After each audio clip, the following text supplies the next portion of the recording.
transition in the NBA season. A couple good talking points about the NBA.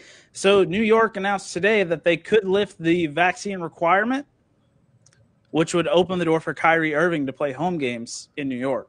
Good for Kyrie, dude. Who cares? Kyrie's a stooge. Good for him. He is a big-time stooge. He's a big-time stooge, but he is an all-time clown. Top 5.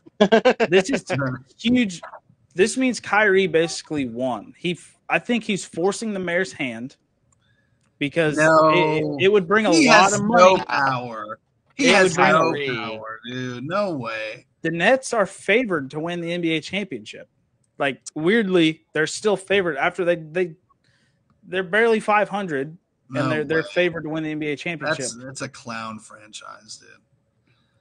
But with Kyrie there, KD, now Ben Simmons, if he's gonna play, I don't know if he said if he's gonna play or not.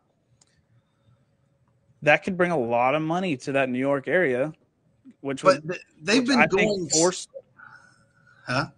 I think it forced the mayor's hand. He's like, "Fuck, dude, we got to have Kyrie, or we're not gonna make the playoffs. We're gonna lose out on a lot of money." He said, "I could lose votes because of the whole Kyrie thing." No way. They've all just been following the hardcore CDC stuff. They don't care about the Ronald McDonald. Hey, votes are votes, and I bet Kyrie will cost the mayor some votes. So another great point here is the Phoenix Suns are losing. They're losing Chris Paul for 6 to 8 weeks due to like a lingering thumb issue. Without CP3, do the Suns kind of fall back and just not stay at the top of the West? I think CP3 was a huge part of their winning culture.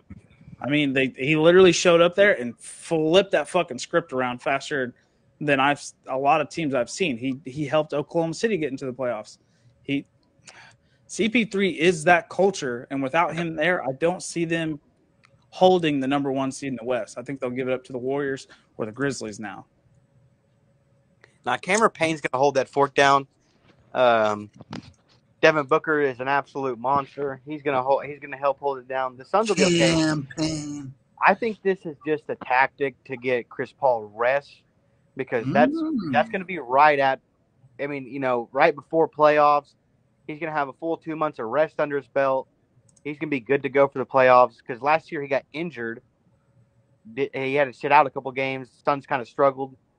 I think that's what it is. Because it was kind of just random right at the All-Star break. He played in the All-Star game too.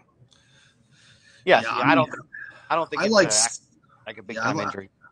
I think it's just like a little ploy to keep him kind of healthy. Which is fine. But if he's for real injured, they're done, dude. Sorry. Yeah. So the way the Western Conference is structured right now, without there's no matter what, they will not have to play in a play-in game with the remaining games left in the season. So the Phoenix Suns basically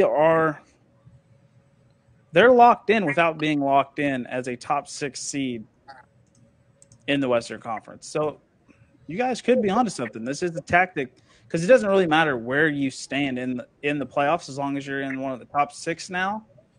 It would be nice to be top 3. That way you can have home court advantage. But, yeah, you guys might be onto something. I didn't even think about this being a tactic to get him some more rest. That's a pretty good one.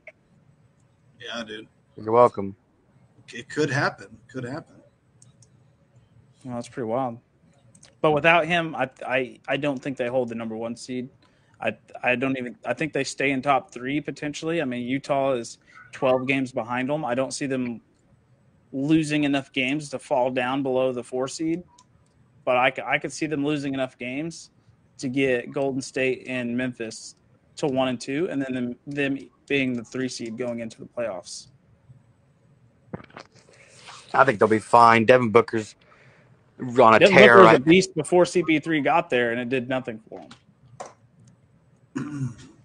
Different team, different mindset, man.